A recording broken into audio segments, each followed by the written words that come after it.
Okay mga idol, good morning, good morning. Okay, panibagong video na naman sa araw na to. Mega love shout out sa lahat at nanonood sa video ito. Ito po ang tinatrabaho po natin mga idol. Nag-assemble po ako ng gearbox. Yung gearbox na yan, talagang mayroong problema sa kanyang o-ring at saka oil seal, no? So kaya nga lininis natin bago natin ikabit yung mga dapat nating ikabit. So yan ating makikita mga idol.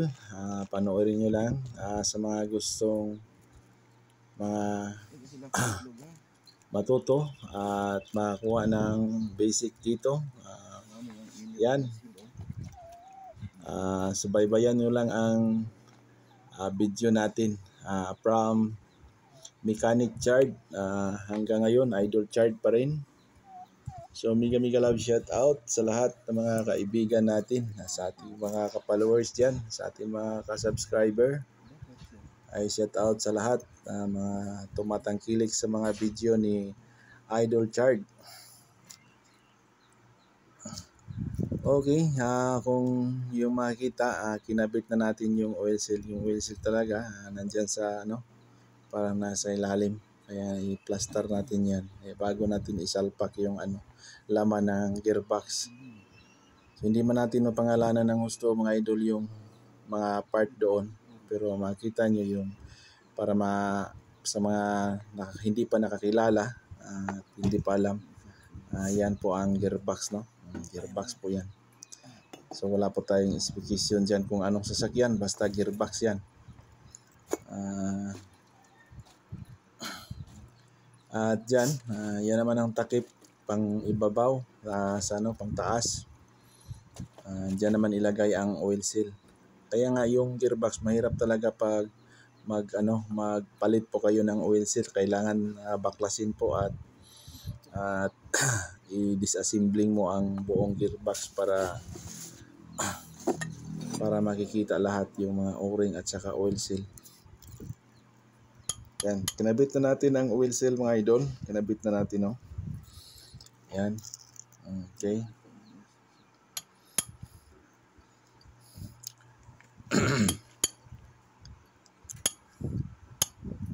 So sa mga manonood ng video ito, pa-like, pa-share po at pa-comment. Pabahagi naman po sa mga walang kuan dyan, pabahagi naman po. Bilang tulong na lang ni Idol Chart dito sa YT natin at saka sa FB. Alaw ay FB ay. So dalawa ng upload natin dito. Lahos to.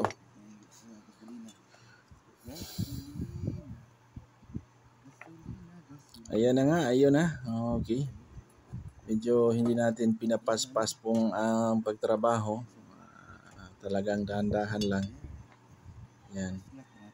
Pasak na. Salpak na natin yan. Ano pa? Salpak na natin.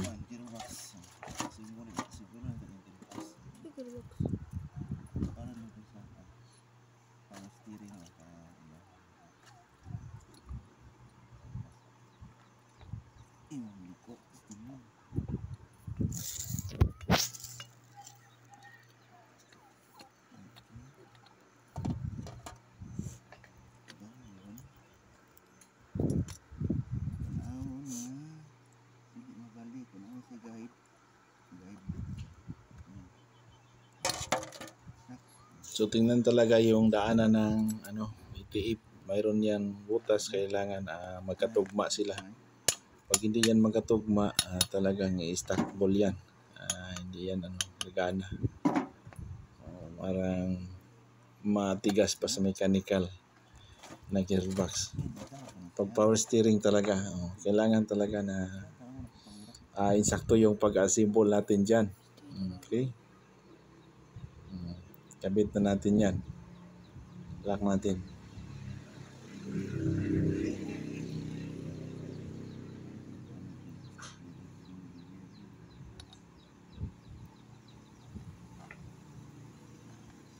Yan.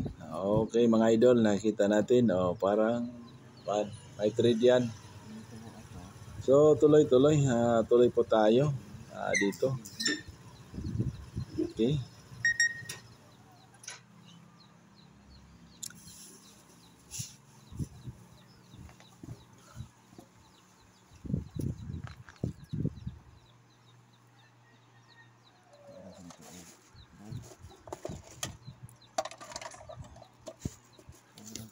So bago natin ikabit, kailangan talaga hugasan natin. Yung gamit nating hugas yan ay gasolina yan. Okay. Kaya madalian talaga kay pag hindi mo papaspasan, baka aabutan ka na tumubo na yung mga rubber, yung mga o-ring, magiging makapal na yon dahil po sa gasolina. Gasolina talaga isa po talagang may chemical siya na tumubo ang rubber. Kaya yung mga o-ring na kupos na po yung mga o-ring, malagyan mo ng gasolina, magsibalikan yan sa dati niya yung tumubo yun.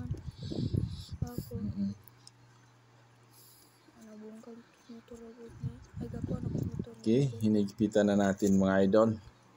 So panoorin na lang ninyo hanggang matapos ang video ito, para po makakuha naman po tayo ng mga ilang minuto dyan sa inyong pagpapanood. Okay, wag naman yung ipagdamot ni Idol Chard, yung pagtingin, sana tapusin nyo rin. Okay, tapusin nyo para may makukuha po kayong aral dito kahit papano. Ay. Shout out sa ating mga kaibigan dyan. Mega love shout out sa lahat ng mga madaanan sa video ito. Shout out po sa lahat ng mga on the spot na nanonood sa live sa video ito. Okay, maraming salamat talaga sa lahat. So tuloy lang po ang pag-upload po natin kahit papano. Marami po tayong mga hindi related sa ating trabaho na ina-upload dahil po masilan po ngayon ang ating trabaho at medyo talagang matumal at saka madalang po yung mga content na magawa natin bilang mekaniko. So Idol Chard Vlog, so vlog na talaga lahat ng mga gusto nating i-upload dito. At makabigay naman po saya sa lahat kahit papano. So yan ang target natin mga idol. So maraming salamat talaga. Isang karangalan ko po na nakita ko yung mga nanonood sa ating mga short video. Maraming salamat po. Okay. Yung mga nag-views doon, maraming salamat talaga. Kailangan yung mga angipin ng gear yan sa pin na makatugma doon sa main. Kailangan tugma sila. Yung sa gitna po. Para hindi magkulang yung yung pag liko mo, yung paikot-ikot mo diyan. Kaya insakto talaga sa bahid. Insakto yung pag parte. Okay. Paslak na natin yan. Paslak na nato, no? Ganun. Okay, shout out sa tanang mga Boholanon. Mega love shout out sa tanang mga Cebuano, mga Waray. Shout out din ninyo. Shout out sa tanang mga mekaniko. Makatanaw nining atong video sa tanang mga mekaniko. Sa lahat ng mga manonood dito. Sinsya na po. Hindi naman to contest, no? Isang content lang po. Ako'y nagawa nito at sana masiyahan naman kayo dyan. Matulungan nyo ang Idol Chard natin. Yan. At huwag nyo panoorin yung gearbox ko dyan. Talagang namumukol na yung gearbox natin dyan. Kita pa naman yung mga gearbox natin. Okay, ilang saglit na lang mga idol. Matatapos na ang video ito. Okay. So, sana matapusin nyo rin hanggat may kabit natin ang gearbox na yan doon sa kanyang pinaglagyan. At ibalik na natin sa dating tinitirahan niya, sa dating posisyon. Okay. Pamagat ng video ito o paano natin i-assemble yung gearbox. Okay, how to reassemble the gearbox, no? So mega. Okay, mega talaga. Sa lahat ng mga kaibigan natin, mega talaga. Migalab.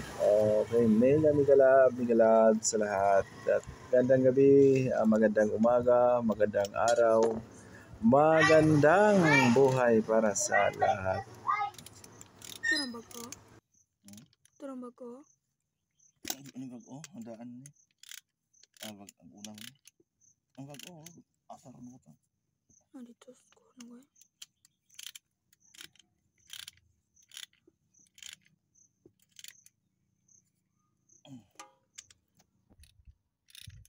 Mula mo lang ang sising ko doon. Ang sising kong gaman. Nahulog kong iulot.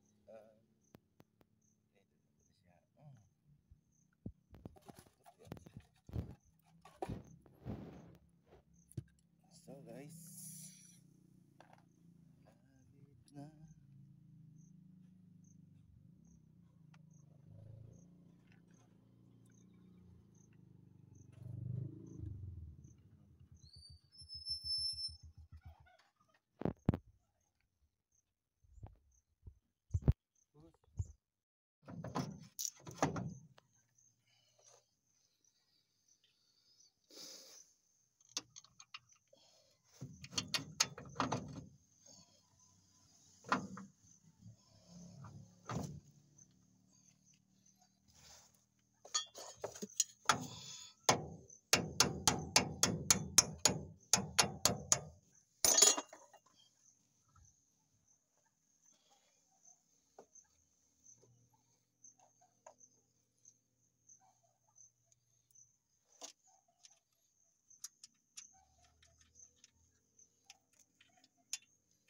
Baga din eh.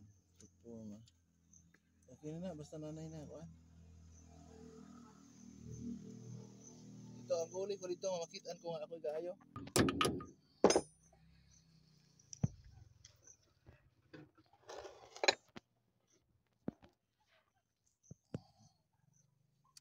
Siguro nang dre. Tagas pa ng bulti bitang dre ko no. Sere ka simbol na ba? Sere ka simbol na? Hindi ka simbol niya gidayon ra. Tig-asang buhok mo. Bangga man yun na.